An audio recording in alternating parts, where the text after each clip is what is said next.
இது நம்ம சீமானன் ரீசெண்டா உருட்டுன ஒரு தரமான உருட்டு. கண்டிப்பா அந்த வீடியோ நிறைய பேர் பார்த்திருப்பீங்க, நானும் பேசுவேன், நிறைய பேர் எதிர்பார்த்திருப்பீங்க. இவ்வளவு ஏன் நம்ம சீமானனோட தும்பிகளே என்னடா அண்ணன் இவ்வளவு கேவலமா மெண்டல் மாதிரி பேசிட்டு இருக்காப்ல அப்படின்னு யோசிக்க வச்ச ஒரு பதிவு. என் பிள்ளைங்க என் மகங்க 2 பேரும் ஆங்கில வழியில படிக்கிறாங்க. நான் அவமானப்படுறேன்.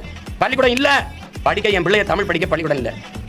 வீட்டுல நாங்க பேசி என் பிள்ளைகளுக்கு தமிழ். அதாவது நம்ம கவர்மெண்ட் ஸ்கூல் அங்கிட்டு ஓரமா வைப்போம், அதுக்கப்புறம் வருவோம். அதை பத்தி பேசினா உடனே அண்ணன் சாணியால் அடிக்கிற மாதிரி இருக்கும். கொஞ்ச நாளைக்கு முன்னாடி என் மைனெல்லாம் நான் படிக்கவே வைக்க மாட்டேன், படிப்புல என்ன கிடைச்சிட போது, நான் வந்து ஆடு மாடு மேய்க்க விடுவேன் அப்படின்னு சொன்ன அண்ணன் ஏதோ ஒரு புத்தி வந்து படிக்க வச்சிருக்காப்ல. அதுக்கு முதல்ல ஒரு வாழ்த்துக்கள் சொல்லிடலாம். அப்படிலாம் நான் சொல்ல மாட்டேன். அந்த ஆரம்பத்துல இருந்து படிக்க வச்சுக்கிட்டே இருக்காப்ல. உங்களை மாதிரி தும்பிகளத்தையும் படிக்க வைக்க கூடாதுன்ற வெறியில திருறாப்ல. அது ஏன்னு தெரியல, நீங்க தான் கேட்டு தெரிஞ்சு. அண்ணே கவர்மெண்ட் ஸ்கூல் எல்லா இடத்துலயும் இருக்குனே, தமிழ் வழியில தான் சொல்லி தராங்க. உங்க ஊர் இளையாங்குடியிலும் இருக்கு, சிவகங்கையிலும் இருக்கு. உங்களை மாதிரி ஆளுங்க வாயிலே உருட்டி இருக்கிற பிள்ளைல பூரா இங்கிலீஷ் வழியில படிக்க வைக்கிறனால தானே கவர்மெண்ட் ஸ்கூல் எல்லாம் இழுத்து மூடிட்டு இருக்காங்க. ஒரு ஸ்கூல் மூடிட்டாங்கனே. ஏனே இப்படி அநியாயமா உருட்டிட்டு இருக்க? இப்ப பாரு, நீ கடிச்சு ஜாம்பியான தம்பி பூரா என்னைய கடிக்க கமெண்ட்ல வரப்போ ரத்த கொதிப்பு